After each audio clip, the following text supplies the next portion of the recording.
Welcome into Gamesthetic, episode 195. Alex Live Spark the Overground. Phenomenal day, whatever day you're listening or watching the show. Got both the boys in here with me who just finished up a TCG Pocket match. Boys, how we doing? I'm good. Who won? Who won? John. Okay. I did. Okay. Shout out. Due to a little bit of error on Zach's part. A significant error on my part. But I mean, hey, win's still a win. Yeah, dub's a dub. Yeah, little errors that added up quite heavily. That's Otherwise, I should not have won. That's fair. That's what can happen in a game like that, man. Hopefully you boys are doing great today. John, how are you? I didn't ask you. How are you doing? I'm doing all right. Napping Still, I'm all a day? little low. Man. I'm still waking up a bit. I've only been up for like an hour. Yeah, it's one of those days, I mean, it's been a relaxing day for me too. Like, as you guys may have seen, the script came in very late today versus like I normally get it done like usually in the morning time. I don't think I turn on my computer till like probably almost 4 o'clock. I mean, that's fair. It's like, all right, I guess let's get on this and kind of get this done. I was having a Yeah. nice relaxing day. Yeah, I woke up, played some Dragon Quest, took a nap. Yeah, there you go. Shout out. Speaking of, we'll be chatting about some Dragon Quest 3 HD2D today, as well as some other things like the Game Awards nonsense. That's just funny to me. And people are very pissed off about it. And honestly, rightfully so. I think people have a right to be pissed off about it. So we're going to touch on that, plus some random Xbox stuff. Got some Exodus news, South of Midnight news, and a bunch of other random things. Make sure to check out our Patreon down in the description below. We'd appreciate the support, as well as the support of checking out some Rogue Energy and Agent Inc., both down in the description below. Join the Discord, be a friend, tell a friend. Turn down the music, and we're going to be going, boys. But how's you guys' week been? Been good. Yeah, Can't same here. complain. Been very busy for me. Oh, really? Oh yeah, like I was telling you kind of before the show, but it's just been busy. Yeah. But it's been busy to the point where it's one of those weeks where it's like you're so like mentally and physically tired, you don't really want to do a lot, Yeah. So like full transparency, have not gone back to Dragon Age or Metaphor yet. I've just been playing Mass Effect because I can just turn my brain off and play. I'm just gonna keep it real. What'd you think of that video I sent you the other day? Which one? The going through a Mass Effect playthrough saying I'm not going to hate any characters. So hard. No, going through this recent playthrough, God, I really just don't like Jacob. I really just don't like this guy. Like, not only from the context I've got of where he's like the only character in the franchise that cheats on Shepard if you romance him as FemShep, but also just like going through too, he gives every wrong suggestion in the game. Like, every single time he suggests we should do this, if you know the context, he's giving you a suggestion that will kill a bunch of people. And it's a terror. I can't stand this guy. That's why when you go to the base and you find that place a shit show and you go, Jacob, you're here and you're leading them? This makes sense. Can't stand Jacob. He sucks. How have we gone full circle to like a year and a half ago where every fucking week is a weekly fucking Mass Effect segment?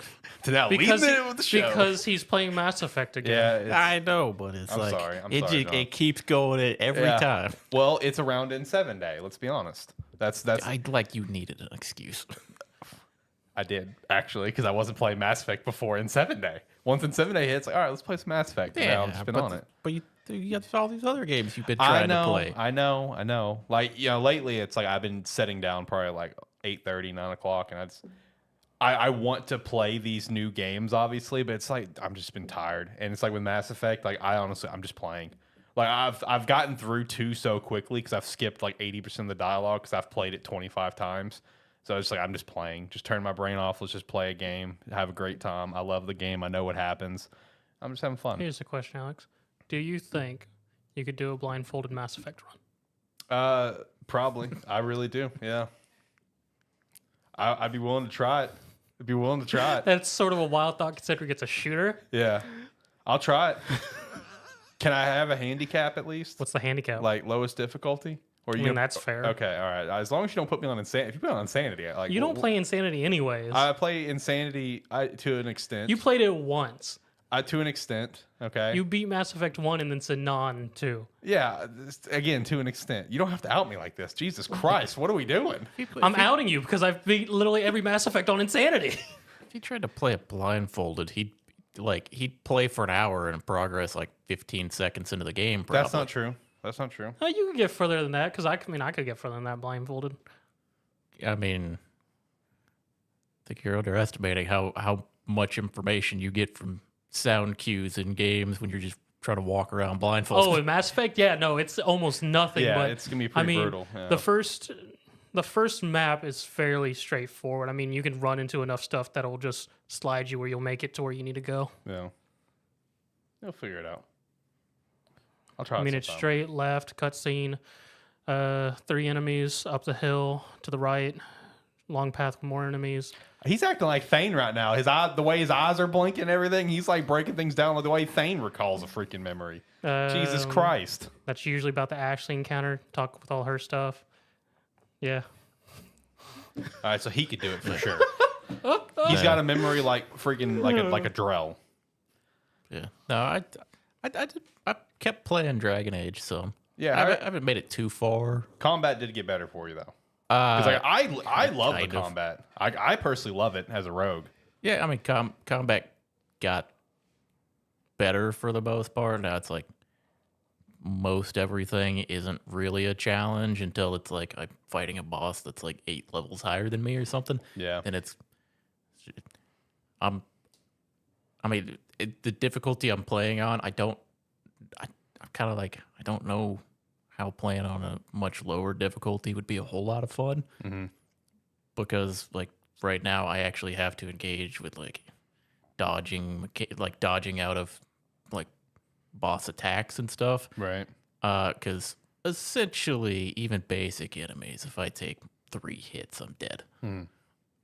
So you actually have to engage with like dodging and everything like that. And it's like nothing's really hard. It's like even just like fighting bosses 8-9 levels higher than me, it's just a slog. Mm-hmm. It's like, yeah, I generally do a decent amount of damage, but at that point it's like I could leave and come back, or I could just sit here and do it. Mm-hmm. So I usually just try to sit there and do it. Any more of the characters growing on you, or still the same? Yeah, I've got all the companions now. I don't still kind of, it's like I don't like the Necromancer combat, but I like him as a character. I feel that. That's fair. But yeah, I mean, generally they're all kind of okay. Yeah, just fine. Yeah, Okay. nothing particularly special. I'm making my own like story with my playthrough to try to make them With like your direct character. Yeah, try to bring some entertainment through for them. Yeah. But yeah, I've continued playing. I'm like 22 hours in or something. Mm-hmm. I was about to say, I finally picked it up. I mean, I very much feel like it's an Andromeda thing. It's very much gives me Andromeda vibes in the original of just, I mean, it's okay. And I mean, I'll probably play through it. I might go back to it eventually. But so far, dialogues, it's meh. Character interaction so far have been okay. Combat itself, it's as John said. Actually, it's slightly less than Andromeda because Andromeda, I like the combat. Combat in Andromeda is so good. Which class did you pick? I decided to take the bullet and went mage. Okay. I don't know how mage is, but at least for like warrior combat started ramping up at like level 18. And I feel like as I get more spells, it'll get better because as it stands right now, I either use my staff and I am a standing magic turret, or I can use my orb and scepter where I put charges on people, then blow them up with a knife slash. And then my range, instead of like shooting a bow, I just hold my scepter out or orb and go, laser beam! So yeah, I don't see, as a warrior, we don't use something as lowly as a bow. We are Captain America. Oh yeah, that's right. You say you throw your shield. Yeah, you yeet your shield around. You eat the shield around. I've got a bouncing shield now. I can throw it and cause explosions. That sounds like a lot of fun. I would love to throw the shield around. See, I didn't use it at all in the beginning. Now that I've got a bunch of perks into it, I use it constantly. Yeah, nonstop. See, I'm also building, I forget what I think it's called, like Void Shapers, a specialization, which consists of me using area control and causing people to be into a group, so I can just ultimate them all with my Kamehameha. Nice. Because the mage ultimate is just a giant fire laser beam. Right. So yeah, I could use some of that because, or like some grouping abilities Yeah. because I'm like, okay, I'm a warrior, Yeah. but for abilities, I drop a damage of like a circle of necrotic damage on the ground, and then I summon like some spears in an area to hit them and bleed them and hit them with necrosis. Yeah. And then my ultimate is I summon like a giant necrotic tornado. Why don't you take the Asian elf girl, Bella, with you? Or Bel-Air. Yeah. Bel-Air. I go with Bel-Air. her occasionally. she literally has a grouping skill. Yeah, she does. I either take her or is it Neve? Nev. Nev. I take her or Nev because I have my healer in Harding, Yeah. and then my other character is who has the best CC ability, Gotcha. and it's between those two because you have Balara's grouping lightning ability, Yeah. and you have Nev's blizzard, which freezes Yeah. everything. So they're one of those two is my other companion that I take with me I every mean, time. unfortunately, those two are going to fall off to me because I'm going to be doing that myself. But Yeah, but for me, I'm like, I need CC and I need healing, Yeah. and then it's like, one character does one character does the other. Yeah. that's fair. That makes sense. Because, yeah, currently my spells consist of Magic Missile and Flash Freeze. I don't remember what it's actually called, but I just You get the point. I get it. I just throw out a wave of ice around me and it freezes everything around me within like a 8-meter radius, and I'm like, all right. Yeah. It's like, all right, that gets the job done. I've just been kind of rotating on characters, just finding out who I like in there. You know, like I don't have like a set person like you do with Harding. I guess my set person is Lucanus. I think he's a cool character. You know, he's like my Garrus right now. But like in terms of like abilities, like they all have their pluses for sure. I could probably try to bring Lucanus back with me in one of these runs because he can no longer heal or use any support abilities, but all of his damage abilities are increased. Oh, there you go. There you go.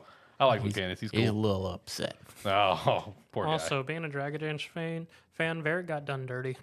Who? Varric. Oh, I know, right?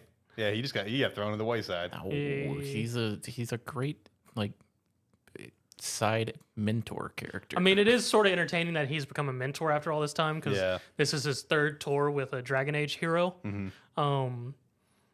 But yeah, no, him and Bianca got done dirty. Yeah. Because whenever I did the opening scene and Solus stabbed Varric, I was like, his ass better not be dead. I was like, if they killed Varric there, fuck this game. See, that was my thought when he got stabbed. Like, Varric didn't die, right? It's like, surely Varric didn't die. Then, like- like Bianca gets destroyed. I'm like, oh, man. I was about to say, he didn't get done dirty like that. This is his third tour. I mean, that's fucked, guys. Yeah, right. Oh, man. Anyway, let's get into some Dragon Quest talk. So, Dragon Quest 3 HD2D. Let me run through some stats here. Highest player count ever for a Dragon Quest game on Steam. Shout out to that. Highest player count ever for a single player game for Square Enix on Steam. #1 seller on Steam globally. Came in at 82 on Metacritic, 85 OpenCritic, and lots of high scores with 10s and 4.5 out of 5s and 9s, like everything like that. And John did pick it up like he said he would. And he's been excited for this one for a hot minute. Yeah. So I did pick it up. I've picked it up on Switch. There you go. That's a good way to pick it up. It's a good Switch game. Did you pick it up digitally or physically? Physically, Okay. and I almost got very mad because in the past 5 years I've ordered 2 games to be delivered on day of release. Yep. It was Pokemon Sword and it was Dragon Quest 3. I got home from work. Dragon Quest 3 was not there. Yep. Did it at least show up later? It showed up an hour later. Okay. At least it was only an hour later. But I was sitting there, I was like, come on, man. That's why I don't order these. yeah. That's why you have to walk into a GameStop and pre-order it. No, thank you. Yeah, not doing that, he said. All right. No, I did pick it up, and I've been playing it. I'm probably around 10 hours into playing it so far. And one thing I will say is this game is very pretty. Oh, yeah. I love the art style for it. I love HD 2D games, man. They're beautiful. Square does a great job with them. Yeah, but I mean, for Dragon Quest 3, game starts up, beginning of the story, it's your 16th birthday. It's time to go on an adventure because your dad your dad was a hero, and he went on a quest years ago, never came back. People speculate what happened to him, don't really know. So you turn 16, you go visit the king to get his blessing, and you go off. Wait, And, why do you know the king? Because your dad was the great hero. Okay, So he was extremely well respected. gotcha. So Okay. everybody's excited to see what his son can do. There you go. Gotcha. But yeah, essentially you go talk to the king. He tells you, yeah, it's like you're good to go on your quest, but to do that, you're gonna need to go open the teleporter. But to do that, you gotta it's essentially you get told you're headed on a it's- quest, yeah. and to complete every step, you have to go visit like big towns and kingdoms and help them to gain a boon to be able to help you progress further in the game. Yeah, it's standard Dragon Quest. Yeah, standard Dragon Quest. You have to do a bunch of bullshit before you can actually do your quests. Map traversal is walking on the open world map, essentially, and then you find dungeons or towns or stuff like that where you go into and then explore. Pretty fun. It's like you get right before you leave the starting town, you get to create the party that you want to take. So there's a party create feature where you can create different classes of characters. There's I don't remember all the names for them, but it's essentially like your mage, your priest, your warrior. I think there's a monk, and then I think you can eventually make a monster wrangler, because fairly early on in the game you get introduced to the fact that there are non-violent monsters out in the world. Yeah. So if you come across them, you can some of them you can just talk to and rescue them, and they'll go to the monster sanctuary. And then some of them you have to have an item or sneak up on them and things like that to get them to join your group. And then you can eventually make a monster wrangler.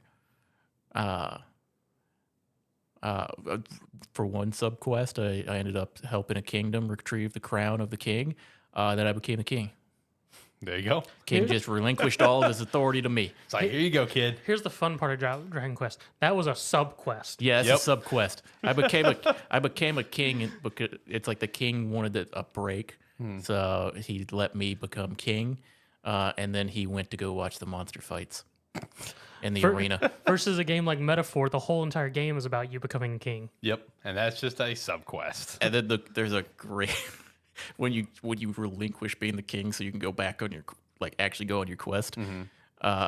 If you talk to like the king's right hand man who's standing there, he's like, "Yeah, actually, he's made me the king regent like 5 times in the past. So if you ever want to come back and be king again, he'll probably just let you." Yeah, it's right, here you go. So you want to be king for a day? Have fun. But yeah, it is kind of cool because they have the ability to keep like that old school feel to it. Yeah. Because like when you start the game, there's an option to be able to display where you're supposed to go on the map, like on the overworld map, and you can turn that off or on. If you turn it on, it's essentially when you talk to whoever's progressing the main story, you just get a circle indicating where the next location that you're supposed to go to is, or you can just wander around and kind of explore everything that you see, which is kind of what I'm doing. Yeah. And it is one where it's like, yeah, the like main story wise, earlier I did a like sub story quest line that is in no like completely off on the like other end of a portion of the map, where if you didn't just go explore over there for fun, you'd never realize it, because the main quest takes you for like city, you go up and around, back around, and then you go straight down. Yeah. And it's like up to the left where I saw a town on the overworld map. I went into it, everybody's sleeping. And I'm like, what's going on here? I find an old man upstairs in a building. He's like, yeah, everybody in this town's been cursed to sleep. Oof. Went over, found a fairy town, and they cursed it's like they curse the town to sleep because the queen fairy was under the impression that her daughter was kidnapped by a human, when in reality they just ran off to be together because fairies and humans don't get along, or fairies hate humans apparently. So I had to. It's like sub quest there to go retrieve their, like, I forget what they call it, like some precious stone of the fairies and that. But yeah, it's a very pretty game. It's fun. I enjoy the Dragon Quest type grinding, where you kind of just farm the same areas, fight the same enemies over and over again. I find it very relaxing. The grinding in those games. Yeah, you've always been like that. You've always enjoyed that grind. Yeah, there's something about, like, not every like turn-based combat can I sit there and just grind it out for a while. That's fair. Dragon Quest is one of the ones where I tend to enjoy it. But yeah, game is a lot of fun right now. It's very pretty, and I'm really enjoying it. It's like I'm looking forward to continuing playing it. Partially because I think the other two games come out in, like, was it January? Yeah, they're coming Something out like that. like next year. Yeah, Yeah, they you come can out. play the full trilogy because a friendly reminder for everyone listening: this is the first game of the Edric trilogy. Yeah, so I'm looking forward to playing that. I just had like my first, or earlier this morning, when I was playing, I had like my first actual like boss fight. Yeah. Which was significantly more challenging than anything else so far. It was like all the monsters that I've been fighting and kind of grinding on, like crushing them, no issue. Like grind, like that typical grind that you would expect, where you're just like plowing through everything. It counted the boss fight in the same area, and I'm glad I was stocked up on consumables because I was not ready for it. Yeah, one of those. It's like I wasn't quite prepared for it.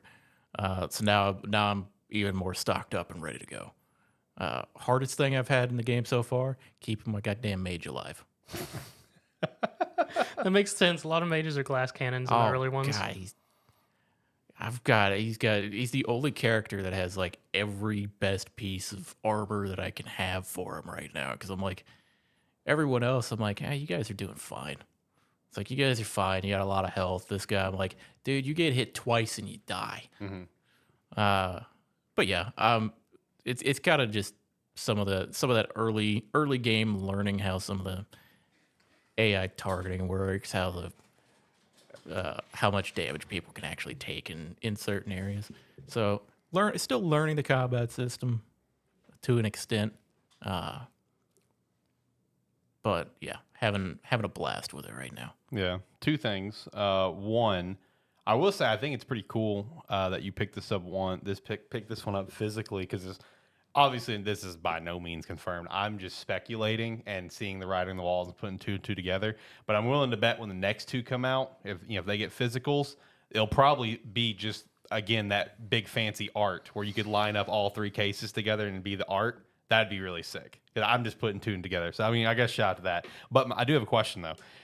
Is this like, for obviously someone who likes like HD2D games, because I mean, I enjoy them. I think they're beautiful. Is this like a great starting point for someone to jump in? Because I've never played Dragon Quest. I've always wanted to play 11 based on your recommendation. But I've still never done it. I know 11's different, though. 11 would be a great place to start. Yeah. But for this, I mean, like for this, especially since this is part of a trilogy, these are like fully remade games as well. Yeah.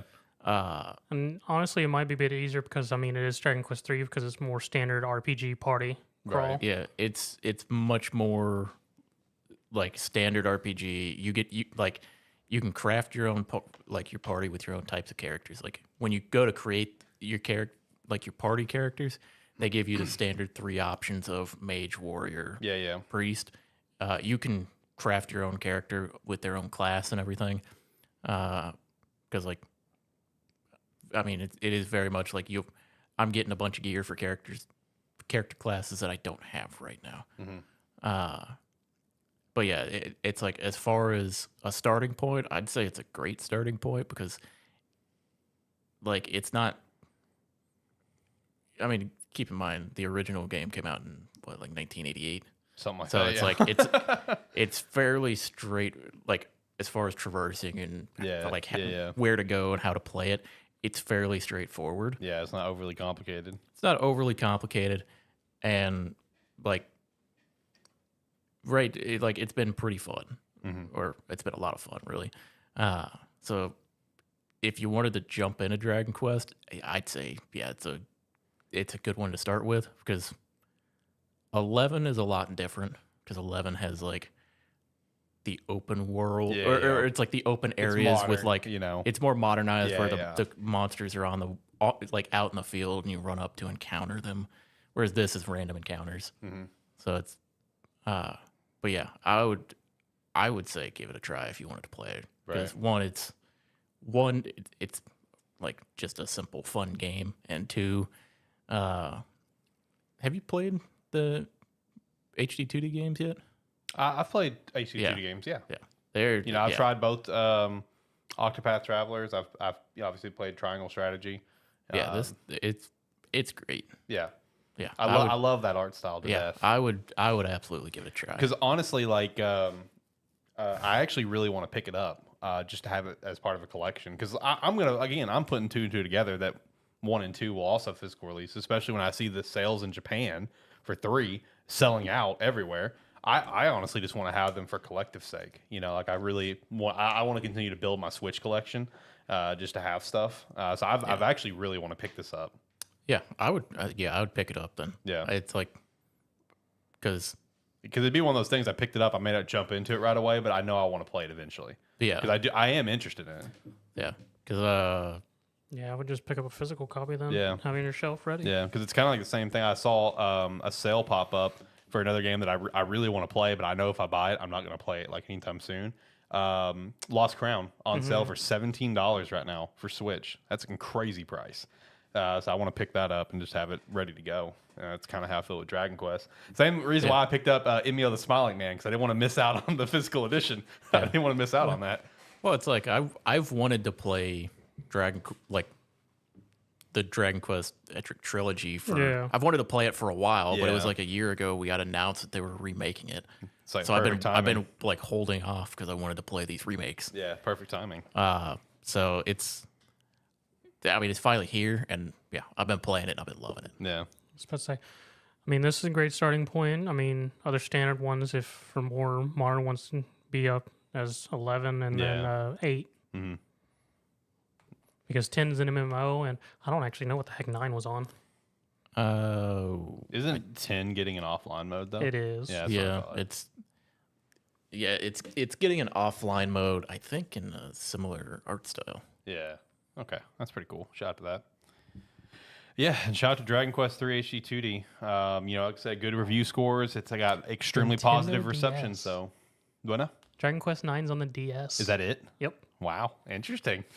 That's interesting. Shout out to that. Oh, it didn't get a remake, and maybe. Oh, okay. All right. I said maybe. Let's see if this thing pops up. Okay. I'll get back to you on that. All right. Sounds good. Yeah, I would assume it was probably like PS2 or something because 8 was also. PS2. I was gonna say 8 was also only available on PS2 and the Nintendo DS. Because I wanted to play 8 for a while, couldn't find didn't. That's when I didn't know where my DS was. Yeah. Until one of you guys bought me 8. You. Yeah, and you got I thought it was you got 2 copies of it, right? Yeah. Yeah, because you did not get the demo disc, whatever it was. Yep, the Final Fantasy 12 demo disc. Yeah. Instead, he got 2 copies of 8. So the next person that went in to try to buy, They couldn't find it. Yeah, next person that tried to probably buy that Dragon Quest is like that store was not going to find the game because they gave us 2. But yeah, I would say if you just wanted to collect them, I'd buy it. Yeah. If you wanted to play it, absolutely pick it up because I would assume this is a good time to do it because these remakes are coming in fairly quickly. Yeah, honestly they are. Yeah. So I could see them judging the success on how these are, which they're doing really good. Oh yeah. I Selling could out see, in Japan, man. I could see them coming back and doing some more remakes on it. Oh yeah, And for sure. unfortunately, I would say for physical copies of them, they're going to be limited. So once they're gone, they're probably going to be gone. Oh, and they're gonna be. That's why I want to pick it up. That's why I really want to pick it up. It's because I want it on my shelf. I want it part of the collection. I'd say digital will always be there, but hey. Yeah. Part of the reason why I bought it on Switch is like I could buy it on any other console, but I don't have a lot of reasons to play my Switch right now. Yeah, and I was like, Dragon Quest would be a really good reason. It's like that'll be really great like Switch games. Yeah. I don't know. I just the whole like vibe of HD2D games. It just feels right. It on the feels Switch. when I was looking at it, I was like, I'm either gonna buy this on like PC or Switch. Yeah. And I would rather play it on Switch. Yeah. And the thing is, if you would have bought it on PC, you probably didn't play it on your Steam Deck, wouldn't you? You didn't consider that. Yeah, you could have done that. You Didn't didn't think think about about it. That's the first thing I thought whenever you said it was on Switch. I was like, it was either that or Steam Deck. So. Yeah, that's where my brain went too. Is that you were thinking handheld because that's where my brain goes when I see these HD2D games. I'm like, that's a great Switch game. That's a great handheld title. Yeah, I just haven't pulled it out of the dock yet to play it in handheld mode. The Steam Deck? No, the Switch. The Switch. Okay, all right, okay. Oh, my Steam Deck so far is like that's where I play in like the last song I think it's called my like Metroidvania Souls like game. Yeah. Okay. That's what I've been playing on it for the most part. Right. Well, shout out to Dragon Quest 3 HD2D. And then you got another game coming out this week too. You got Stalker finally coming out. You playing Stalker this week? Is that this week? Yeah, that's this week. Yeah, it's 4 days. Yeah, 4 days from now. Yeah, I'll probably pick it up. I don't know how much I'll play it immediately. Yeah. But yeah, looking forward to playing that. I've never played Stalker, but this looks great, so why not? Yeah. So maybe talk about Stalker next week. We'll see. 'Cause that's on Game Pass, yeah. But you don't have. I don't have Game Pass yeah, right now. You don't have Game Pass right now. I might get it again eventually. Yeah. Because I mean, there's a lot of stuff on there I would like to play. Right. Fair. That's fair. All right, let me shout out one of our sponsors. Let's shout out Rogue Energy. Use the referral link down below, promo code Sparky3 to get 10% off your order. But hey, if they have a better sale going on, that's fine. Just make sure you use the referral link. You can still help out the brand, whether if you want to pick up hydration, chill, energy, whether it's the can or powder, they're all fantastic. Again, use the referral link down below. Promo code Sparky3 to get 10% off your order. I want to jump back to Dragon Quest real quick. That's fine. There was something funny that I just remembered. So I mentioned there was the sleeping town. Oh, yeah. That for that subplot. When I completed the sub story or the sub quest and went back and I was talking to everybody in the town and everybody was kind of confused. There's one lady walking around in the inn, and I went to talk to her. She's like, I don't really know what came over me. I was sleeping, and it's like pauses for a second. She goes, "You weren't watching me while I was sleeping, were you?" And you get a yes, no. So I was like, "Yeah." She goes, "Wow, that's a really weird thing to admit to." Oh, man. Oh, there's great little moments like that. Yeah, just yeah. Like when you're talking to people. That's awesome. It's fun. I do enjoy just since people are going to get to be able to re-experience the classic Dragon Quest of just the nonsense that it is going from original, you're like an actual hero or someone of clout to what we have in the newer generations. You're just random people. Yeah. Like 8, you're just a straight up bandit, and like 11, you're not even really like a chosen person. You're just like sort of the guy left at it, wasn't it? Because you're called the Luminaire. Kind of. It's been a while since I played 11. You become known or it's like you're not necessarily the chosen one necessarily, but you end up becoming the chosen one. Yeah, you're the one. It just You're the kinda one who happens. decided to deal with this shit today. Yeah. It's like I think it's like at the beginning you don't know that you're the chosen one, Yeah. but you end up finding out you're the chosen Yeah. one. But yeah, that's just jumping back to it real quick. The nice thing about it is since it's a remake of an older game, you do have all of that. Don't tell you nothing. If you want to do anything, you got to talk to the people in the town, and they'll tell you where to go, or they'll give you little hints. It's the nice thing. Yeah. Because it's like as much as I love 11, the game tells you how to do everything. Yes, it does. Right. And then you jump into this one. Hand-holdy. Yeah, this one you jump into it. It's like go on an adventure. Figure it out. We're not going to tell you where. It's up to you. Hints the adventure part. Yeah. You know, just go figure it out. Have fun. Yeah, but we got Got some information on Game Award stuff. Here we go. As soon as I saw this, I'm just like, oh, John's gonna be pissed. We joked about it last week. We were joking. This didn't have to be real. Yeah, but we were like, I think even then I was like, I won't be surprised. I mean, Yeah, none of us were surprised. I'm not surprised at all. I'm just disappointed. All it tells me is that we got to revise our game of the year. Oh yeah. Well, it also tells me what the winner is. I'm just gonna call it. I know what the winner is now. In a year full of good, like pretty good candidates for Game of the Year, Yes. we can get screwed. Yes. Buy it. So, all right, Monday, the 18th, we have the official nominees for Game of the Year, and I'm assuming all the other awards.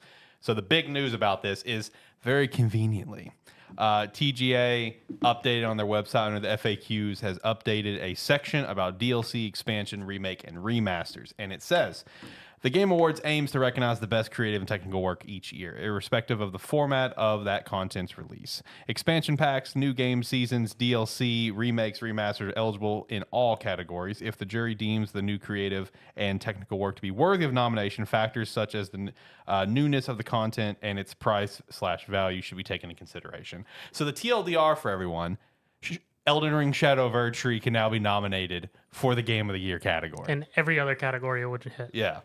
Which also Jeff! which also means Diablo 4's Vessel Oh of yeah, Hatred Vessel of Hatred could be in consideration. could show too. up in like RPG and several other Yeah, ones. and like let's say if this was a thing last year or even the year before, like stuff like Xenoblade Chronicles 3 Future Redeemed could have been considered. Phantom Liberty from Cyberpunk could have been considered. Stuff like that. Even God of War Valhalla could have been considered. Stuff like that. But that wasn't last year. This is this year. So going forward, Yeah, I know. and everyone's nominations, they have to consider well-received DLCs and wonder The stuff. thing is, it's like he can use whatever terminology, phrase it however he wants to. The thing is, we've had a history of these DLCs and expansions. They typically just, if they do get nominated, they're put into the game continuation category. Yeah. Or like yeah. continuous updates or something like continued that. support or whatever it's called. It's like they go into that category. And we were But- okay with that. Yeah. But no, we were joking last week about it. About, man, Jeff really loves Elden Ring. He's still riding high about getting the first official release or like Gameplay, showcase yeah. of Elden Ring. Like he got that, so he's still riding high on that. Yep. And we joked about, would he allow it in? And the answer is yes. Yes, he would. Yep. Because now it's gonna happen. So now one of two things is going to happen. Elden Ring is going to sweep Again. Yep. again, or they're going to put it in there as a show and give the award to something else, which is then going to piss everyone off. Yes. Because Correct. then it's like, one, you put it in there when it honestly probably shouldn't be in there. And two, if it is in there, it should win. Yes. Correct. Because now this, again, like what John said, it's like we had a year of some really good titles where it was a fun year for Game of the Year because you don't really know what's gonna win. Yes. I mean, you've got Astrobot, you got Black Myth. I mean, those are two like kind of heavy hitters. I mean, you've got Metaphor. You've got even Final Fantasy VII Rebirth. I mean, you have like multiple titles that can compete for this, where it's like you can see an argument for everything. And now it's just like, well, now it's going to be Elden Ring. And then we just sweep that out of the way. Yeah, and now it's Shadow of Erdtree, Game of the Year. It was I mean, and nothing against Shadow of Erdtree. It is a fantastically well done Yeah, expansion absolutely. and whatnot of Elden Ring and whatnot. It's just us seeing how the nominations continue to go Right. in terms of remasters, remakes, DLC, which most that get nominated are very good and whatnot. But we are all in the camp of we like new stuff Yes. It like, okay. to get praise. So I was thinking about this. I was thinking about this all day today. And, you know, I think it's past time of where this kind of stuff needs its own category. Yes. But I know the conversation in the past has been like, do we need a remake remaster category? Since this is clearly the route they're taking with DLC, season passes, and expansions, whatever. I thought about like what's the right way to call the category. I don't know if this is still the right word, but I pitched just make a category for this stuff and call it the enhanced category, okay? Because my mindset is, enhanced as an enhanced version of the game or enhancing the game. So DLC, expansions, season passes would be enhancing the game as it is. Remakes and remasters is an enhanced version of an existing title. Make that a category, call it a day. The category could easily exist every year because if you're going to factor all those things in there, season passes is just new games. That's a wild one to me. They even clarified that. The day that all of that season can fit pass, into that thing in there. The day a season passes in the category, I'm just going to what the hell? Yeah, because when it comes to the game of the year, I am not necessarily opposed to a remake being in there if there is a substantial growth of the game. Okay, so like examples of where I'm not okay with it are the Resident Evil games. It's just a prettier version of a great game, right? But like an example, yeah, that's a good way to put it. Is handshake. I was about to say because remakes 1 through 3 are actually a significant jump. In those cases, yes. Like 4, it's a great game. It's been redone almost as much as Skyrim. That is what it is. I can see the argument for the Final Fantasy VII games because they're I know your take of number 1 it's a remake and number 2 it's only a part of a game, but the way I can process where I can understand it is it's a drastic difference from the original game. So I was like, okay, I can kind of see that. But I still prefer to no remakes in the nominees. And then God forbid I don't want to see a DLC in there. I have not played Shadow Tree. I don't know how haven't played Elden Ring. I don't know how expansive this thing is. It's pretty damn expensive. Give me a comparison. Like, is this does this feel like its own game? It could be. If they sold Shadow of the Erdtree as its own game, nobody would have complained. Yeah, no. Okay, so it could have been its own game. Yeah, it could have been it its own very game. easily could have been, but they decided to send it as out as a $30 See, that was my question DLC. coming into the show could this have been its own game? Because I don't know. They wanted it to be, yes. Because my brain is still just wrapping around the fact that it is a DLC expansion. I can't get past that personally. That's how they chose to sell it as, right. In which the community took it with open arms and the $30 they threw at Elden Ring for it. But I mean, if they really wanted to, they could have pulled a Ubisoft or anyone and just been like, "Yeah, this is Elden Ring too." Yeah, exactly. Okay. Like I said, since it is labeled as that, I can't wrap my head around it as anything else, and I think it's crap that we all of a sudden changed the rules for Elden Ring. Like I think that's complete crap. The joke here would be if it's not for Elden Ring and it's just some from other time we're not looking at. That's also true. Could be a plot twist. The thing is, like, for Game of the Year, like in some of the other categories, I don't like. The Game of the Year, your big marquee category, in my opinion, should not have remakes, and it should not have like DLCs or anything like that. It should be what is the best new game that came out this year. Yeah, and I can agree to that. And the main reason I say that, and I've said it before for remakes, is even if you enhance the game, if you add some extra stuff on top of it, you are still taking an idea from like 20, 30 years ago, a game that everybody loved, and you're going, we're going to redo this and give you a little extra on it. It's not new. It's just nicer. Yeah, its core DNA is not new. Yeah. That I agree with 100%. Yeah, it's like you're not making a new game. You're making, like you said, you're enhancing the game and maybe adding some stuff to it. Yeah, you've got the skeleton and you've got the DNA of it. But Game of the Year 2024 should be what is the best new game that came out in 2024, not the best DLC, not the best remake. It's like we had a good group of selection of candidates that we thought would make it in there. There was pretty much a good, like you could make a good argument for like 6 games. Sure. For Game of the Year. How many years in the past how many in the past couple of years? We've had good games, but we've had Game A versus Game B for Game of the Year for for like 4 years now. This is the first year in almost 5 years that we've had. Okay, we got 6 games that could take Game of the Year. Yeah. I feel like the last couple years that I can think of that were probably in that same category of like, okay, you got multiple contenders here, would be the year It Takes Two won and the year Sekiro won.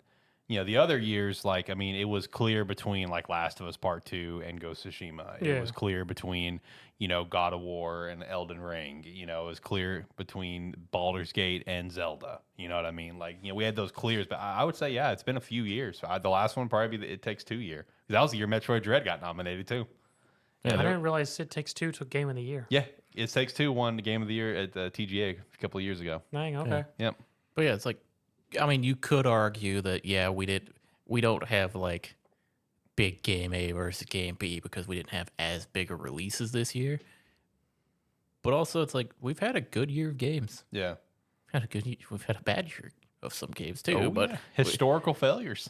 but we've had a game of or a year of good games, and now this is one of the few years where we look at it, we go, there's not a standout.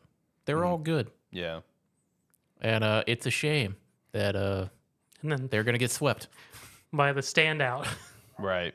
Yeah, the standout that everybody was like, oh yeah, Game of the Year. And now that it's actually probably gonna be nominated for Game of the Year, it's the same thing. It's like almost like the Nintendo thing. They're like, I mean, yeah, it's better, but come on. See, I don't really think it is because I feel like just Elden Ring has such a following that people were more clamoring like it should be at this degree, even if it is a DLC, it needs to be Game of the Year still. So people are gonna see that in there and just be like, yes, that's the Game of the Year. They're gonna see it and they're gonna vote for it because it's there and it honestly should win. But at the same time, you would hope that people would go, yeah, but why is it in Game of the Year? It's like it made sense when the game came out, but this is. I hope that they make the distinction to not put it in the category because of it should go to a newer IP that's not just an expansion, whatnot. Yeah. I have no trust in the fans because the friends are going to go with the game Shadow of Erdtree and choose it because that's probably the most notable game that they had fun with this year. Mm-hmm. And also, when it comes to it probably just being a nominee, is at the end of the day, I mean, I think it's just about Jeff lining his pockets is all it's about. Because, I mean, think about the controversy of last year. He had a game in the indie category that wasn't an indie game. Yeah. Like even the developer, the developer and the publisher both, because the publisher is it NetEase? No, it's Tencent that owned them. It was Tencent. Yeah, Tencent and even the developer were both just like, yeah, this is not an indie game. Hey, that's on them for not doing the research. Yeah, I mean, yeah, that is true. That's on the Game Awards for not doing the research. But then It was the- Dave I was gonna say, MacGyver. didn't Jeff like stand his ground? Yeah, he stood his ground. Oh, yeah. He did not backtrack on. He said indie was a very controversial and, you know, not controversial, but a very different word to a lot. Has different meanings to different people. It's just like, not in this case. It's what straight. do you mean? It straight up is not an indie game in and any he context. just didn't want to say he was wrong. And now it's like in this case, like I feel like this is a wrong thing to do, and you're just gonna stand your ground on it, and you know, because it's gonna line your pockets. I mean, he is because it's his show. So Yeah. I mean, he can do whatever the hell he wants. And I feel like putting that in there, I feel like it just takes credibility away from the show. Like that's my opinion. I think it's like my main problem with it. It's not. I don't necessarily think that it takes credibility away because at the end of the day, it's going to sound a little bit like I'm playing both sides. But Hypocritical? at the end, Yeah, I yeah. couldn't think of the word.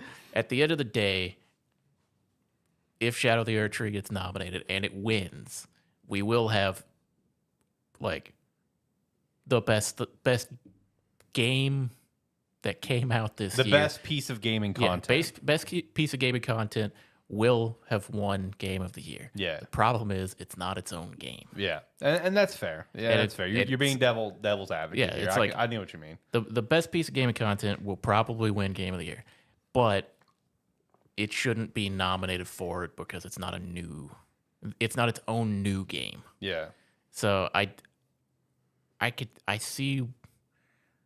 see where he's coming from. I just don't like it. yeah. I'm just not a fan of it. I'm not a fan of it. I'm not a fan of any year where I see a game that has Remake in its title in Game of the Year. Right. But that's my own thing. Most people have accepted that's acceptable. I don't like it. Did you guys also see the thing that Jeff's trying to patent? I missed it. Yeah, I need to confirm this, but I saw multiple people on like various tweets that Jeff put out, multiple people commenting like, "Why the fuck are you trying to do this?" Apparently, Jeff's, from what I understand, is trying to patent the words Game Awards. What? Yeah, where only his show can say it. No one else can say Game Awards. That's rough. Yeah, he's trying. Calm down, Nintendo. I mean, yeah, he's pulling a Nintendo here. He is. He's pulling a Nintendo with that, but yeah, he's trying to get that patent. Realize that nobody likes that.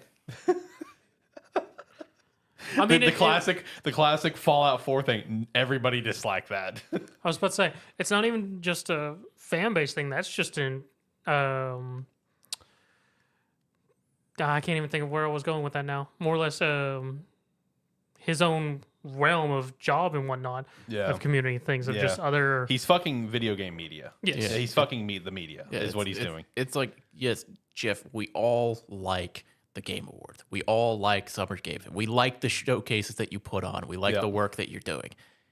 Don't be a dickhead about it. I mean, that's exactly it. It's like you're already being a dickhead about it by changing rules days before. Changing rules days before, constantly changing the rules and standing your ground and not admitting when you mess up on something. But now you're trying to monopolize Game Awards? Yeah, the words Game Awards. It's like if you didn't want to be a dickhead about it, you'd at least be trying to put the in there. Right. But no, you want to be a dick about it. Yeah, and just do Game Awards. So literally no one would ever be able to do Game Awards. It'd have to be like Video Game Awards or some crap like that. Or well, I don't know, would that work? I don't know. I don't know. You know, because it's kind of like the same thing of Take-Two was trying to sue about It Takes Two. Yeah. So it's kind of the same thing. Is that the gray area or not? Oh, you know, or you're gonna have to do a situation like, you know, Golden Joystick, where they're called the Golden Joystick Awards. There's no game in there, so that's the loophole about it. I don't know.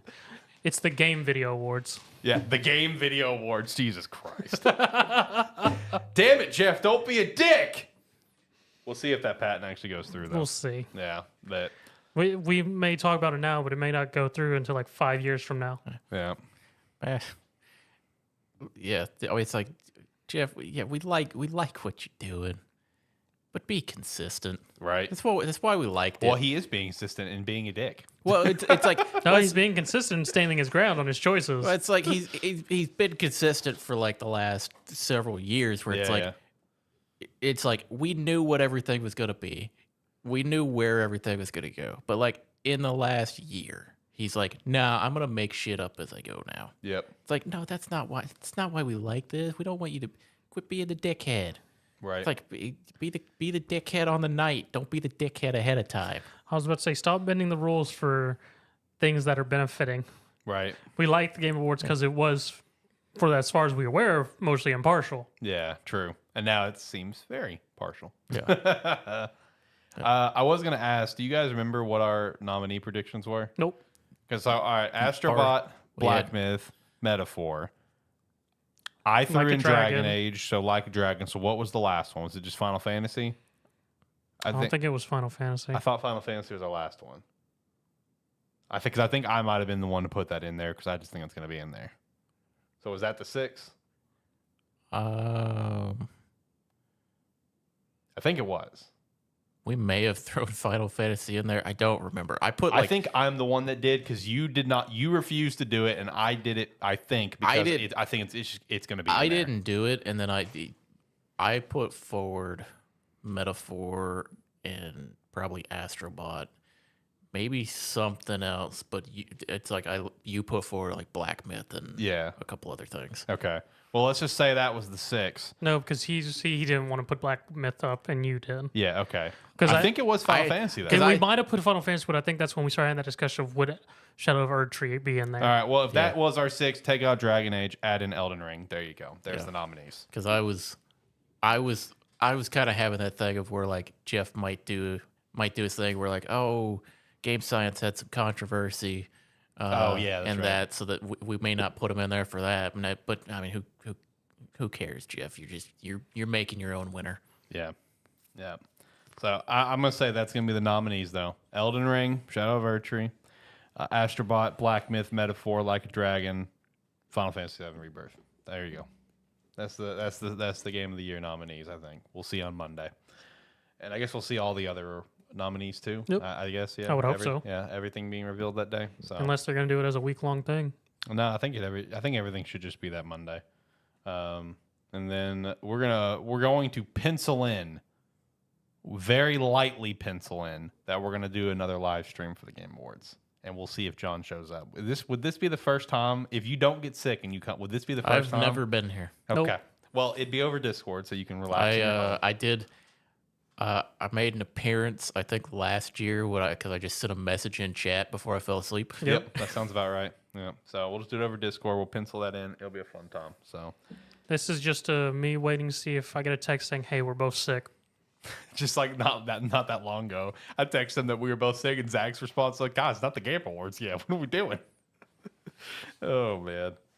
All right, let's shout out another sponsor. Shout out Agent Inc. Use our referral link down below. You can pick up some merch, whether it's one of the 2 hats or one of the jerseys. We'd appreciate that extra support. I just saw that they completely revamped their website here recently.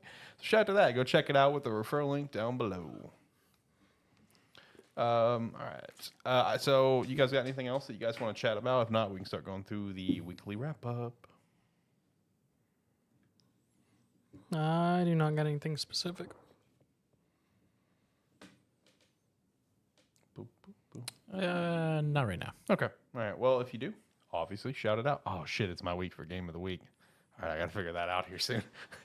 You would think you would remember that at this point. You know what the sad part is? I remembered earlier when I was putting the script together. I'm like, oh, yeah, it's my week. I got to pick a game, and totally forgot. And here Even we are. I've had one ready to go for the past few times. I mean, I called one in 2 weeks ago myself, but dang. Yeah, no. I'll figure it out when we get there here in a bit. All right, so first thing on the weekly wrap-up is about the Phil Spencer interview, and this is an Xbox ad. Did you guys see that ad? No.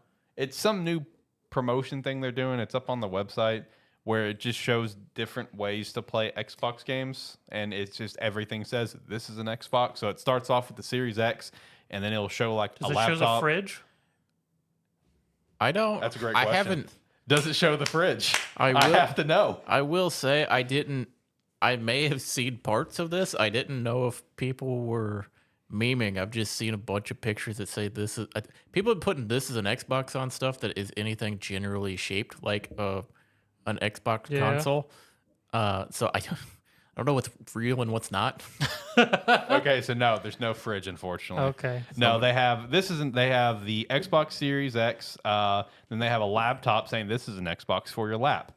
Then they have one of the handheld gaming PCs. It's kind of small, so I can't. I think it's probably the Asus, and it says this is an Xbox. It tags along, and then they have a cat in a litter box, and it says this is a cat box. And it's like this is an Xbox that goes on the wall, and it's a flat screen TV. And then it's like this is an Xbox that makes calls, and it's your phone. And it's like this is a bento box, and it's got a bento box. Then this is an Xbox on the inside, and it's fire stick. Can you do Game Pass on your phone? Yeah, I've got it on my phone. I didn't realize that. Okay. Yeah. Then it's got this is an Xbox that you wear with the Oculus, and it's like this is still an Xbox, and it's the Series S, and that's the big promotion thing. Which all this is really telling is kind of giving a little indication of that future of Xbox, where they want to be able to play everywhere, as we've already known. Which Phil Spencer did have an interview about this, and he did confirm there is a handheld in development, to no surprise, but it is a few years out, which also tells you it's just going to launch with the next generation. It's not going to come out this generation. So an official Xbox handheld in the works, probably going to launch with the next gen, which makes sense with me. I think next gen you launch your main console, and you launch like the handheld hybrid, with the handheld alternate. I think that's all you do. You don't do this Series X, Series S thing, because I feel like it's just, as we all know, put them in a corner, right? It's kind of screwed them. Which the same thing could be said about the handheld potentially, but I'm sure they'll figure it out. It's got to be the same. It's got to be the same thing where it's got to be powerful enough to run all the games, because they're going to require that it be able to be played on it. Yeah. To developers. Right. So I don't know how they're going to figure it out. We'll see when the time comes. I don't know. I know they also kind of talked about like the mid-gen refresh, and he kind of talked about that. They just didn't feel like they needed it. Which, one, he's correct, and two, I think that's also just covering up for the fact that we would have had to do it twice, not once, because of the Series S. Which we've talked about here on the show. But, while he is true, they didn't necessarily need it with the exception of the Series S. I think it's also just him covering his own ass for the fact they would have had to do it twice. They can't just do one. I mean, it's smart to not do it at all. But if Yeah. you were gonna do it, there's no need to do it for the Series X. Yeah. You would have just had to have released a newer version, Of the Series Series S. S. Yeah. Which, in their mind they did because they did the Xbox X, Xbox Series X all digital. So there you go. So I mean, yeah, and again, the way he framed the whole thing is that he just didn't feel like it was needed. Which we can agree, if we're talking just the most powerful console, it's not needed. Let's look at the PS5 Pro, because he talked about previous generations and stuff where it's like, there were substantial growths, like where Xbox One to Xbox One X, there was substantial growth of the 4K and stuff. You're going from 1080p to 4K. There's growth there. There's just not, we can't get substantial growth here. So I guess a little kudos to that, even though it's clearly a cover up. But he also talked about there is no red lines in the Xbox portfolio in which games can come into PlayStation. So like we've talked about it before. So again, like something like Halo could be on PlayStation one day. Still looking at more acquisitions, though very large deals are probably off the table, as they should be. Jesus Christ. He claims that the business is healthier, which we'll see about that. We'll see if there's any more damn layoffs, and there's more room for smaller hit titles like Grounded, which was made by 12 people. You had Hi-Fi Rush and Tango. I don't know what... all right, buddy. Whatever. Did also talk... I didn't realize Grounded was made by 12 people. That is fucking impressive. See, I didn't know that either. That's why I wanted to include that one particular tidbit on the script, because I thought that was crazy. That's impressive, because you guys haven't played it, have you? I have not, but I have seen videos of it. Yeah. I played it quite a bit, and yeah, the fact that it's made by such a small team, incredible. Yeah, kudos, hats I off. understand why it was in early access for like 2.5 years. Oh yeah, for a long time. That makes even more sense than did before. But that being said, the amount of stuff that they did and put out in that time is incredible. Yeah. He also talked about how Indiana Jones on a subscription service was apparently a headache like racing games in terms of license and stuff. Since it's Disney involved, I don't doubt that. So I wonder if that means it's going to be one of those things where Indiana Jones could get removed from Game Pass one day. Probably. That'd be my guess. Even though it's an Xbox title, could get removed. So I don't know. I mean, really the biggest thing to take away from this is there is an Xbox handheld officially in development, which kind of already knew that based on the gigantic Xbox leak that happened, that it was apparently in the works already. But it's cool to see that it's officially confirmed by the man himself. Yeah. Looking forward to being able to have an Xbox handheld. Yeah, for the first time ever. So I'm glad they're getting their foot in the market for that. Year I'm glad 2030. handhelds are coming back. Yeah, I was gonna say I hope that means that PlayStation will actually get their, because apparently the Portal has exceeded their sales expectations, which was I imagine good. probably pretty low. They probably had pretty low expectations.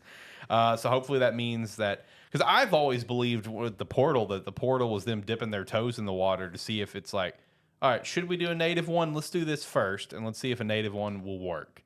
So like I hope that means like, a PSP will come back in some capacity. If they want to call it PSP or call it something else, I don't know. And then Xbox doing their first handheld ever. I mean, I'm down for it because we already know the Switch 2 is going to be handheld. So like what John said, I'm glad handheld gaming's coming back. That's awesome. Love that. I thought this was funny. So after years of being out, the GTA Trilogy is finally fixed. It's no longer a buggy nightmare that Zach did play. Shout out to that. And he can attest that it was a buggy nightmare. Oh, there were some rough patches. But the funny thing is, Rockstar removed the developer's name from the splash screen, which was Grove Street Games, the people who made the game. It is removed from the startup of everything for the game with this recent patch. And the CEO of GSG has blasted Rockstar, saying, speaking hypothetically, it's a dick move to remove the primary developers from the credits and update, especially when the update includes hundreds of fixes that were provided by those devs that stayed out of the players' hands for years. So I think it's funny because I think it's just Rockstar just be like, we gave you this, we gave you three historically acclaimed titles to make this. It was a layup. Yeah, these are older games, right? This is a layup, and you fucked it up. Well, it's like the. But is this legal? Like, I don't know if this is legal. Can they just do that? I don't know. I guess they can. It's their property, so true, I mean, but technically, It's one where it's like this guy be like, it's a dick move to do that. It's like, yeah, we made updates for that. You just didn't. It's like we did it, and you just didn't put them in. Apparently, Yeah, you didn't. It's what it sounds like. Yeah, it's that's doing. what it sounds like But they don't. Rockstar side, it's like you could have just made a fucking good game. to begin with. You could have just made a game. That's the way I interpret this too. Is like, this all could have been prevented if you just made the game good. the real question here is like, they don't. Rockstar doesn't necessarily have to put their credit in the game. It's a matter of did they pay them. If they paid them for the work, then yeah, Rockstar can just not throw their credit in there for all they want. Right. It's also like if Rockstar's behind the scenes has been the one making all the fixes and that, they could be like, yeah, we don't want your fucking name on here anymore.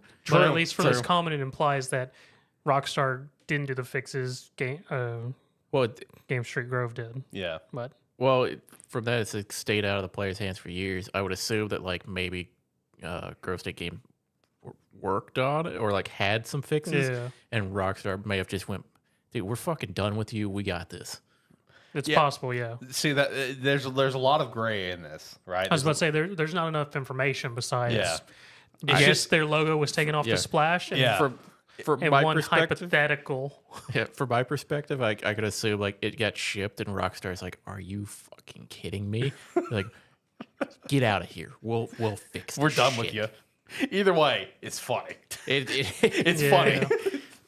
Also, I mean, come on, man. Yeah, they weren't gonna work with you again anyway after you fucked this up that bad. Oh, no, But like that, no. why are you poking the bear? Yeah, you're poking the Rockstar. It's like one of the most powerful companies in the world. I know. There are certain companies you don't mess with, and Take-Two is one of them. You just don't. You just avoid them. Oh man, I'm gonna. Hopefully, there's gonna be more updates about this. I want to know the tea. I gotta know. It may just be this one comment and stuff. It might be, and that might be the end of it, and it might be the end of Grove Street Games. So shout out to that. All right, so we did have a Q&A for November for Exodus. That's that new sci-fi game coming out. Forgot who's developing it. My bad. But a lot of inspiration of a lot of titles. I know Mass Effect is one of them.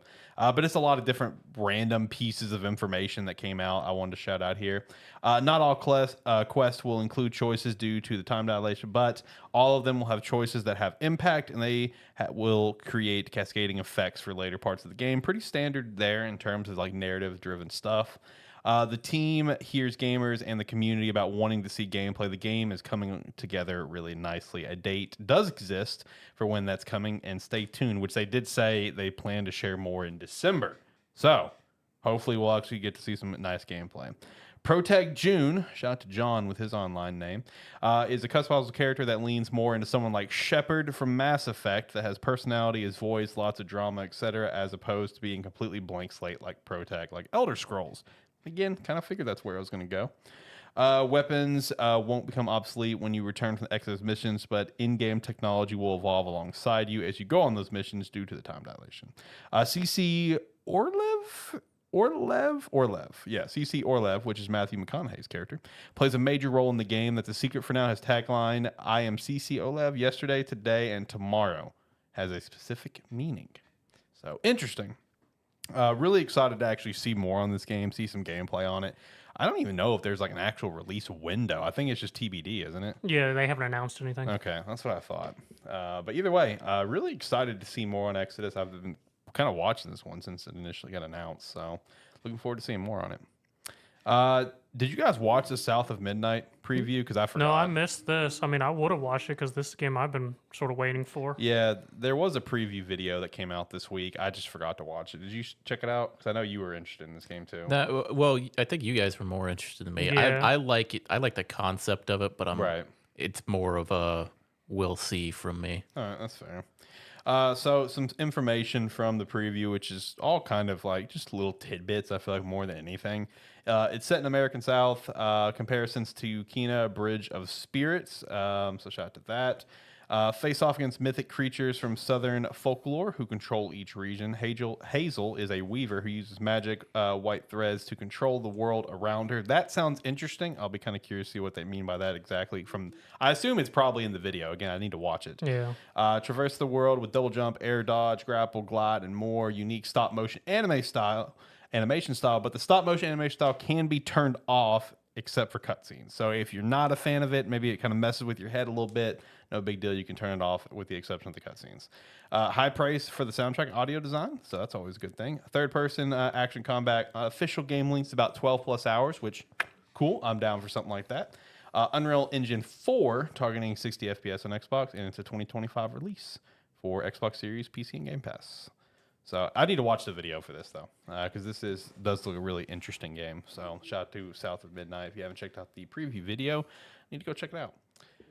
Speaking of, Zach mentioned a dead MOBA from his past. The server's coming back online. My dead MOBA got another PTR update with talent reworks for Heroes of the Storm. A PTR patch is out for HOTS with map, hero, and balance update. And it's not like the normal stuff of like tweak this, tweak that, because they do that I've noticed probably once a quarter. I'll see a tweet from the Heroes of the Storm Twitter with an update. But this one's like got like talent reworks, and I'm just like, what is going on with this game? Like it's dead. Just let it die. Let it go out. Okay, it's done. It's over.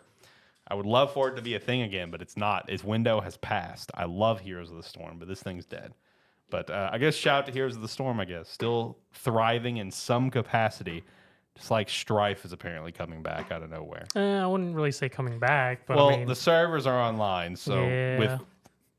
I guess the see how community. long. Yeah, we'll see how long that lasts. I don't know. Because based on community content, apparently some community really wanted Strife back, Yeah, supposedly. yeah. And the sad part is, For all the MOBAs to bring back. yeah, you bring back Strife. So I don't know. Shout out. If you know what Strife is, hats off to Yeah, you. shout out to you. Shout out to you. And then, like I said, with HOTS, I mean, it's hanging on by a thread. So the fact that there's one guy that works on the game, and that's it. That's it. There's one single person, man. So I don't know. I get very excited when I scroll through Twitter and I see a Heroes of the Storm update. I'm just like, oh, look at that. Throwback. Shout out. Next thing I've got here, this one's for Zach. Lollipop Chainsaw Repop exceeded sales expectations significantly. As it should have. I think they convinced them to let them make it. Yep. And they're like, it's going to do fine. Don't worry Oh, about most it. definitely. And it's like, it came out, they're like, oh man, I was lying. Oh, someone wanted to remake the game because, I mean, it is technically a cult game following. Yeah. So, I mean, expectations were probably on the lower side, but yeah. Yeah, this is probably like some guy that's been there for a while. He's like, come on, man, I just want to remake Lollipop let me do it. Come Chainsaw. on. It's like, I just want to have some fun for a while. They go, all right, man, we'll let you have it. Yeah. If it gets you to shut up. Go I mean, to for be it. fair, though, it did come out at a good time because, I mean, it's a fantastically well done action adventure game, which a very colorful style, which you're not used to action adventure games, but it did come out during a time where there was tons of those. Yeah. So it was in a very saturated market versus now, not so much. Yeah. It also came out at a decent time in the year too. When nothing big was coming Yeah, out either. yeah.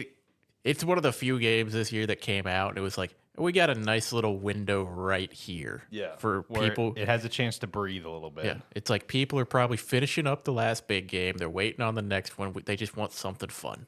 Right. And this is a fantastic game for that. Yep. Characters are fantastic. Gameplay's fantastic. Dialogue's still outstanding. Good deal. And good deal that it exceeded sales expectations. Shout out. We might have different like categories for outstanding, Zach. For what it is, you could probably call it outstanding. It knows what it is. It's very self-aware. That's why it's outstanding. If it wasn't self-aware, it would be. If it was trying to be serious, you'd go, "Come on." If it wasn't self-aware, it'd be very awful dialogue. But it is very aware of what it is. Jesus Christ. Okay. All right, next up. Horizon Online is set to launch first half of 2025. Can't wait to see what comes out alongside of it. I forgot that was a thing. Yep. I'll probably try it. I mean, I probably will too. But like I said, I can't wait to see what's going to come out alongside of it. It's going to be the Switch 2 with Mario Odyssey 2 or something. Something big is going to launch right alongside this, and people are going to forget about this and be playing something else. I don't know what it's going to be, but How do you think this is going to be for me going in and trying to play Horizon Online, having zero experience playing Horizon games, even though I own both of them? well, first off, But you don't own all of them now. Yeah, that's true. You have Call of the Mountain. No, you have Horizon Lego that just came out. That is also true. That did Yeah. just drop too, and apparently it's got reviews. It's got reviews. Yeah, shout out, I guess. But honestly, I feel like this is based on the gist that I got from like the leaked build that came out and stuff. I feel like you can probably just jump into this and you'll be fine.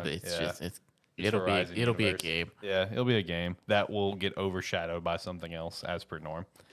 WoW will be getting player housing in the new expansion next year, which that is a completely new Is thing it to going to be WoW. awful as Final Fantasy 14's? We I shall guess see. we shall see. I say awful. Final Fantasy 14's housing is okay. There's just not enough of it. Yeah. Producer of Sonic X Shadow Generations wants to remake Sonic 06, the hero we need. He's not the hero we need because someone's already been doing it. He's I just going know. to steal their credit. Yeah, Chaos, I think's his name. Yeah. We But- already have the hero we need. This is just someone jumping on the fan wagon. Yeah, and wanting to make it bigger scale. Well, see, the difference between Chaos and the difference between this is that it would be a full remake because the only thing Chaos did was literally just gameplay. Yeah. Like, he didn't touch any of the, like, when I say gameplay, levels. That's all he did was levels. So, Yeah. like, that open hub world stuff, all that bullshit, none of that's touched. Well, that's fair. Yeah, how that's much, fair. How much work do you think one man has time to do Well, for I a know. game that's I'm not that blaming bad? him. I'm not blaming him. I'm just saying what the difference would be. Okay. How are you gonna feel if this guy gets to the permission to remake Sonic 06, but all he gets to do is a 1-to-1? Oh, Sonic's on the up and up. Do we really want to tarnish Sonic again? He gets to do a 1-to-1, but make it prettier. Silver will be forever forgotten again. It's no use. It's no use. That's not true. He could be at the end of Sonic movie 3. We'll see. If they pull Silver out, Silver's a great character. Somebody is smoking thinking no, they're anyone not. knows about He's Silver. a great character. Anyone outside the fan base will have no clue who Silver is. Silver's a great character, all right? Because it's already been confirmed by the director that the end of this movie will set up the stage for the next one. You know, as you would expect. But since this was like the trilogy wrapping up, it was kind of like, is there going to be a fourth one? I think it's going to be Silver. It better be a freaking truck. I think it's going to... Whoa, relax, first off. Why? Relax. It's Sonic gonna be Adventure Silver. 2 always starts with a truck. Well, that's this movie. This is basically Sonic Adventure 2. We're talking about the end of the movie. Okay. Sonic Heroes. It better be Team Chaotix. I agree to that, but we need Silver. Silver needs to be a thing. Yes, we do. Silver is a great character. Give us Silver. Speaking of movies, though, Splinter Cell movie with Tom Hardy has officially been canceled after being announced back in 2012. I didn't realize this project was still technically active. Yeah, it never got officially canned, and now it's just been officially canned. And it's been, and like I saw some comments where they're calling it like the project that got away because it was just gonna be a really cool project with Tom Hardy leading it, but it just never worked out. That's unfortunate. But hey, you still got the Splinter Cell TV show coming out. Forgot who that's gonna be with. Maybe Amazon. I don't remember, but that's a thing that's happening. So I guess shout out to that. You guys have anything else you guys want to chat about today? No, I'm not giving you more time to think. Damn it. Why? Don't call me out like that. Damn it, Zach. Just gonna briefly mention a game I've talked about a lot before, Stolen Realm. I've come back to it. Well, these two lose their goddamn minds over here. Yeah, I've been playing Stolen Realm again, back in the roguelite mode of it. A lot of fun. Now, that's all I really had, so it's time for Gamesthetic Game of the Week. Fuck you, Zach. Thank you for buying me a few more seconds. I've already said it's Gamesthetic Game of the Week, so go. All right, I'm running through my game shelf in my house real quick. You've had 45 minutes since it was mentioned. Fuck off, Zach. All right, Gamesthetic Game of the Week. I've got one. All right, it's going to be a basic one, though. Kind of basic. Not like God of War basic or anything like that, but it's going to be kind of basic. Gamesthetic Game of the Week. I'm going to do this week. I'm going to do Soul Calibur 2. Want to shout that out because I love Soul Calibur. I'm not a fighting game guy like these two, especially Zach. I know you're a massive fighting game guy. John, I know you're also a pretty massive fighting game guy. I'm not a big fighting game guy. Soul Calibur are the only fighting games that I genuinely love and am okay at. Soul Calibur 2, my introduction to the franchise. I did not play, one of the highest rated games in video game history with the first one, setting it like a 99 or whatever it is. But Soul Calibur 2 was a really interesting title back on the PS2, the Xbox, and the GameCube because depending on what console you got it for, you got a different, guest character for the game. So if you got the GameCube, you'd get Link, which was awesome, so great. If you got the Xbox, you got Spawn. So shout out to that. And then if you got the PS2 version, you got who was it? It was from Tekken. Heihachi. Yes, thank you. It's from Tekken. Honestly, the Weapon Master mode, a lot of fun. You can dump a lot of time into it going through as different characters. I mostly played Link because I was a kid and a Nintendo fanboy playing on the GameCube, and Link was honestly a really good character. Would love to see Link. He was solid. Dude, Link was so damn good. I think out of the guest characters, I think he was the most well-liked and competitive at the time. He was incredible. Loved him. Such a great character. Got a lot of cool items from the Zelda universe in the game. But honestly, Soul Calibur is just one of those fighting games that's kind of got lost to the wayside because of just like sales, popularity, and other higher selling games from that same developer that have just kind of taken off more. Would still love to see Soul Calibur come back in a future entry, but just the whole tale of the swords, man, with the Soul Calibur and the Soul Edge, and just the overall lore of everything with Nightmare, Siegfried to Nightmare, the split, everything, all the characters, Cassandra, Sophitia. One awesome thing as well that I really, really genuinely love about Soul Calibur 2 was another unique character to that game, Necrid. I thought Necrid was such a sick character, also created by the Spawn creator, that pretty much got lost. And was he created by the Spawn creator? Okay. Yeah. So, Spawn obviously got involved with the project, the Xbox version, and the Spawn creator created Necrid. And he's just gotten lost to the wayside, just in the second game and never got carried on. Really cool character there. Again, it's a fighting game, and it's an early fighting game, so there's not a lot of meat to it in terms of like story. There's a lot of lore to the game, yes, but you have your classic mode and you have your Weapon Master mode. If you want to get into more story stuff, definitely go to like Soul Calibur 3, where it's got like the entire expansive create a character story mode to go through, which is also great. But yeah, so GameStet Game of the Week, Soul Calibur 2, not the remake version they did. That was crap, and I think now delisted. Pick it up for PS2, Xbox, or GameCube. I didn't realize they did a remake. Yes, they did do a remake. I do not believe it had any of the guest characters. It was only digital for PS4 and Xbox One, and it was crap, and people hated it, and it got delisted. Oh. Yeah, now you remember. Yeah, Soul Calibur 2 HD. Because, it wasn't really a remaster. It was a weird, like, almost online game service thing. Yeah, it was crap, and people hated it. It got delisted very quickly. Yeah, I do remember that now. Yeah, so very unfortunate. Hopefully we will see more Soul Calibur in the future. I would love that.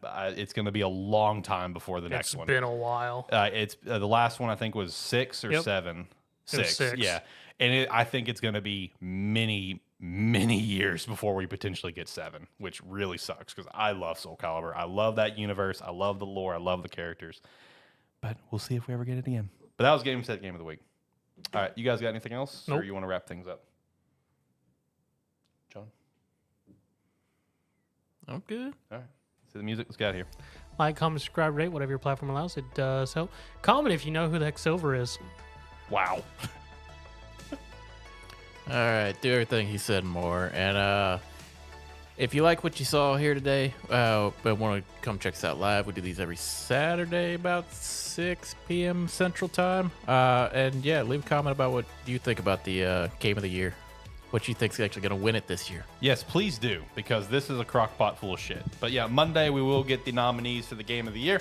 And then next week we might also be talking about seeing Stalker if John wants to pick that up. But yeah, make sure to do everything they said and more. Make sure to check out the Patreon down below. Check out Rogue Energy Agent, join the Discord, be a friend, tell a friend, and we'd appreciate the extra support. Until next time, guys, have a good one. Bye.